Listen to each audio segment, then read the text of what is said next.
think about climate change? Do you think about it a lot? Chances are, if you clicked on this podcast, you probably do. You know about the precarious state of our planet, and you've seen images of the burning rainforest, the starving polar bear, the river choked up with trash. It can all feel so overwhelming. But in this episode, we're going to be focusing on the good that cities can do when residents and scientists team up to solve local problems. Today, we're going to be addressing the burning issue of the urban heat island effect in the small town of Chelsea, Massachusetts, and what residents are doing and planting to stop it.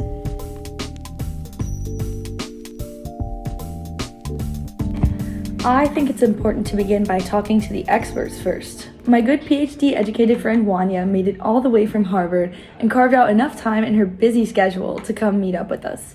Thanks for coming on, Dr. Wanya. Thank you for having me, Elisa. So, before we get into the tree stuff, can you tell us a little bit about what you do for a living? Yeah, well, I'm a paleoclimatologist.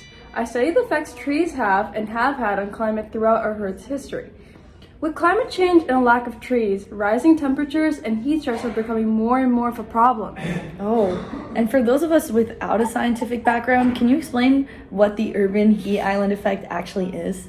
Yeah, the urban heat island effect is a phenomenon where urban areas with structures like paved sidewalks and dark heat-absorbing infrastructure tend to raise the temperature of urban areas like Chelsea more than the surrounding areas. Think of it like, wouldn't you rather lie down on the grass on a hot summer day than on the pavement? I would rather lie down on the grass. That doesn't sound fun. Based on the work that you do with trees, though, how can they serve as a mechanism of temperature reduction? Well, that happens through photosynthesis and transpiration. Plants absorb sunlight to create energy and then release water vapor through their leaves. The water vapor is a natural heat absorbent, so by completing these processes, plants are actually cooling their surroundings. Amazing. Thank you so much for sharing, Dr. Wanya. Of course, the more you know, the more you grow. Well, I'm definitely branching out learning all this stuff. We'll get to the root of the problem and how trees can help mitigate the urban heat island effect in a minute. But it's helpful to remember that scientists must work in collaboration with members of the community. I don't think Chelsea residents would appreciate it very much if one day a bunch of government workers came into their homes and started doing construction without their input. So we decided to speak with a Chelsea resident ourselves to get her opinion on the situation.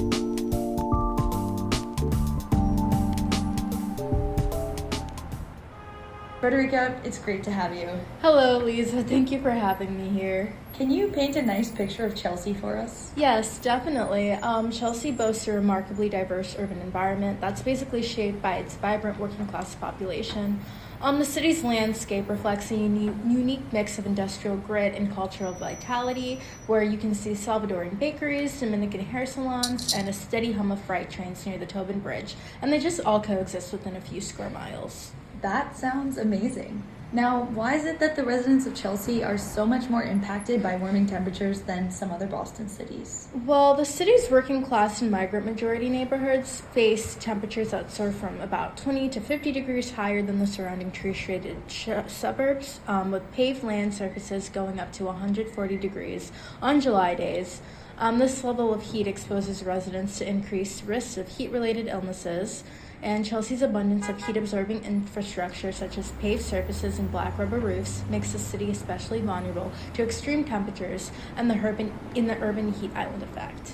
And what does the city want to see implemented to negate the heat? Well, there was a recent survey of Chelsea, and researchers basically interviewed Latino and Black residents of low-income communities. And all participants of the study except one suggested planting more trees by playgrounds so children could play safely in the heat and above sidewalks to shade residents and provide them with fresh air. This speaks to a broader theme of oftentimes low-income cities' lack of heat relief infrastructure like street trees or drinking fountains, and this can exacerbate phenomena like heat waves and the urban heat island effect. Well, the people have really spoken. We appreciate you so much for coming on and letting us into the world of Chelsea. Thank you so much.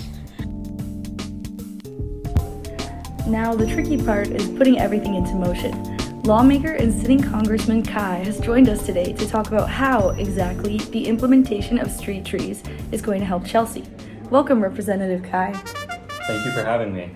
Could you explain some of the logistics of implementing an adopt a tree program in Chelsea? Yeah, so basically, we're going to send out flyers around the town, and residents can choose to participate. We'll give the residents trees to care for, and they'll be responsible for all the maintenance. After the first few years, the trees will require less maintenance, meaning that the effort required for participation is actually quite low. In more densely constructed areas, we can plant columnar species to grow upward and not outward, so that no part of the town is left out. Oh, that's really cool. I mean, have we seen this anywhere else? How do we know that it's going to work? We actually have. In Toronto, a very similar program was put into place, and it has seen huge success. Thousands of trees have been planted, and the city is looking far greener than it was 10 years ago. Since Toronto is many times larger in both population and land area than Chelsea is, our program will be far easier to implement. Thousands of trees? Yes, people really, really love trees and want to see them in their neighborhoods. Well, it seems the seeds have already been planted for change. Thank you so much for coming on, Sitting Congressman Kai. No problem. And thank you all for listening. What do you guys think? Do you love it? Hate it? Be sure to tune in next episode to find out what happens next.